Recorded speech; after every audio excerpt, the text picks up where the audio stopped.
자, 교과서 180쪽 시조 세편 배울 차례입니다. 우리가 알 거는 단지 시조 이 작품 하나하나만 배울 것이 아니라 조선시대의 시조 흐름과 관련지어서 작품을 파악해야 되고요. 시조가 다양하구나, 이 다양한 내용, 크게 대표적으로 세 가지 내용을 살펴볼 것입니다. 첫 번째로는 조선 초기 절의가라고 하죠. 왕이 비정상적인 방법으로 바뀔 때가 있어요. 반란이 일어난다거나. 조선 초기에 대표적으로 삼촌인 수양대군이 조카인 단종 왕을 죽이고 자기가 왕이 됐죠. 이런 비정상적인 상황에서 신하들이 가만히 안 있습니다. 싸우다가 근데 성공하면 다행인데 아니어서 다 죽었습니다. 성삼문 같은 경우는 세종 때 한글을 만든 데도 참여한 학자인데요. 밑에 세종으로부터 유언을 받았겠죠. 내 자식, 손자를 잘 봐달라고 했겠는데 세종의 아들이 단종의 이제 삼촌한테 죽는 걸 보고서 수양대군에게 한 거 하다가 죽었습니다. 죽으면서 남긴 시조라고 하죠.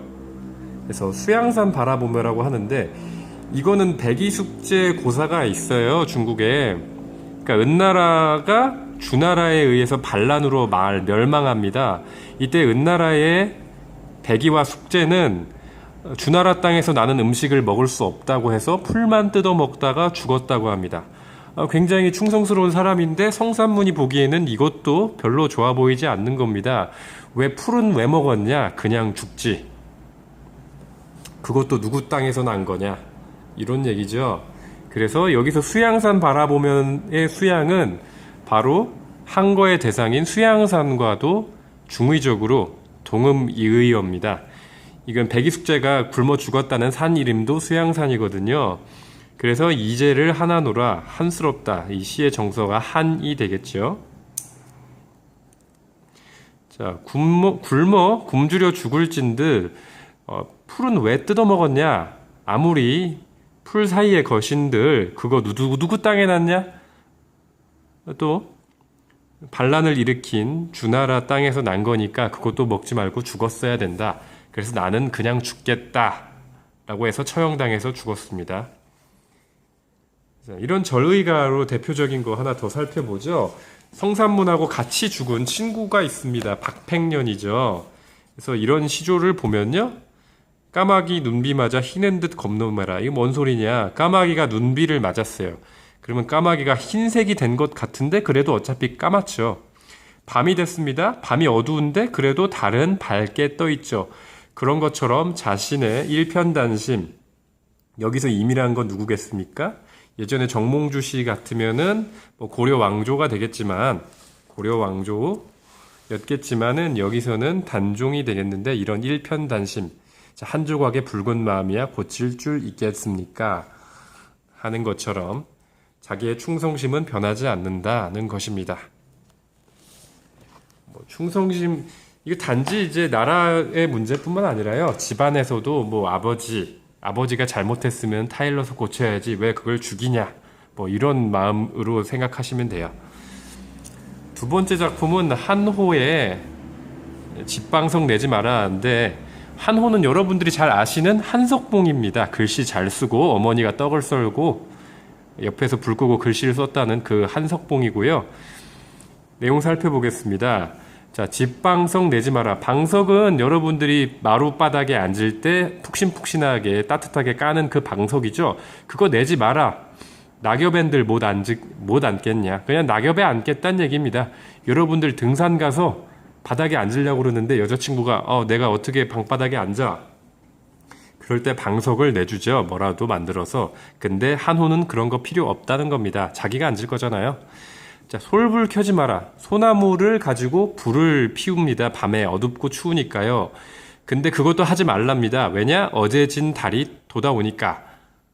어차피 달 때문에 밝으니까 굳이 불 피울 필요 없다는 겁니다. 장작될 돈도 없거나 굳이 이런 거 필요 없이 그대로 놀겠다. 자연 그대로 놀겠다는 얘기겠죠. 여기 아이가 있습니다. 아이는 옆에 있는 시동이고 그냥 아무나 부르는 얘기입니다. 아이야, 얘야. 자, 막걸리와 산나물 안주, 그러니까 아주 싸구려 안주들이라도 없다 하지 말고 내워라. 그러니까 이제 시적 화자는 뭘 할까요? 그냥 밤에 낙엽에 앉아서 산나물에 막걸리 마시겠죠. 이런 걸 보통은 이제 안빈낙도, 뭐 안분지족 이렇게 얘기를 합니다. 가난한 걸 즐긴다. 뭐 그렇게 가난했을지는 모르겠지만 어쨌든 이 사람들한텐 그 자연 속에서 술 먹고 노는 게 그래도 즐길 만한 놀이이지 않았을까 싶습니다. 비슷한 작품 하나 더 볼게요. 10년을 경영하여라는 송순의 시조가 있는데요. 자, 10년 동안 계획해서 초가집 하나 만들고 거기서 나 한 칸, 달 한 칸, 맑은 바람, 청풍 한 간 맡겨두고 강산은 들일 데 없으니 둘러두고 보겠다. 여기서 초가집에서 자연 속에서 그냥 놀겠다 이런 얘기입니다. 뭐 그렇게 궁궐 같은 양옥 가옥집 이런 거 필요 없이 나는 초가집만 있고 달하고 바람만 있으면 된다. 뭐 이런 욕심 없는 삶을 얘기하는 노래입니다. 자, 세 번째 작품은 사설시조예요. 사설시조는 아까 봤던 평시조들에 비해서 중장이나 종장이 좀 많이 길어졌습니다. 여기는 거의 속사포 랩처럼 나오죠. 자, 물어봅니다. 왜 못 오니? 무슨 일로 못 오니? 니은다. 이거는 상대방한테 물어볼 때 쓰는 어미고요. 지금 왜 못 오든지를 화자가 생각을 해봅니다. 너 오는 길에 무쇠로 성을 쌓고, 자, 무쇠로 이게 성이라고 생각을 해보죠. 자, 성입니다. 성 안에 담 쌓고, 담 안에 집 짓고, 집 안에 뒤주. 요즘 나오는 송강호랑 유아인이 주연한 영화 있죠. 사도. 사도가 어떻게 죽었습니까? 자, 이 뒤주 안에 갇혀서 굶어 죽었죠. 너도 뒤주 안에 갇혔냐? 뒤주 안에 또 괴를 놓고 너를 꽁꽁 묶었고 자물쇠로 꽉 채워서 네가 못 나오는 거냐? 너 왜 그렇게 못 오니? 하는 거죠. 자, 여기에는 별 내용이 없습니다. 점점점 정도가 심해지면서 시선은 집중되죠. 그런 표현법을 쓰고 있고요. 자, 마지막 종장에 보면은 한 달이, 여기 세 글자는 꼭 지켰다는 걸 알 수 있죠? 한 달이 30일, 30날인데 날 보러 올 단 하루가 없겠냐? 시적화자는 어떤 생각하고 있어요? 자기 만나러 올 날이 없냐? 그럼 시적화자는 이 대상을 어떻게 하고 있어? 네, 기다리고 있죠? 자, 이렇게 시조의 기본적인 내용들을 살펴봤습니다. 마지막 사설시조는 유명한 사람이라기보다는 중인이나 기생, 상인 등 중에서 짓지 않았을까? 이게 기록에 남아있는 것이죠. 저기 서촌 한옥마을 있어요. 그 밑에 서촌 북촌 한옥마을 밑에 거기 있는 경복궁역 근처가 이 사람들이 주로 모여서 시 쓰는 곳이 아니었을까 하는 장소입니다. 요즘 데이트 장소로 유명하죠. 자, 이렇게 시조 3편 살펴봤으니까 이제 학습활동 살펴보겠습니다. 이거 3가지 연결하는 거 쉬울 것이고 이 안에 있는 주요 특징들 파악하시고 과연 이걸 어떤 사람들이 향유했을지 생각해 보시고요. 현대 시조와도 비교해 보시면 좋겠습니다. 자, 현대 시조가 모양이 많이 달라진 것 같지만 결국은 평시조의 변형일 뿐이라는 걸 알 수 있어요. 향가도 시조로 변형됐다고 볼 수 있잖아요. 자, 그러면 여러분 친구들과 함께 협동해서 풀어봅시다.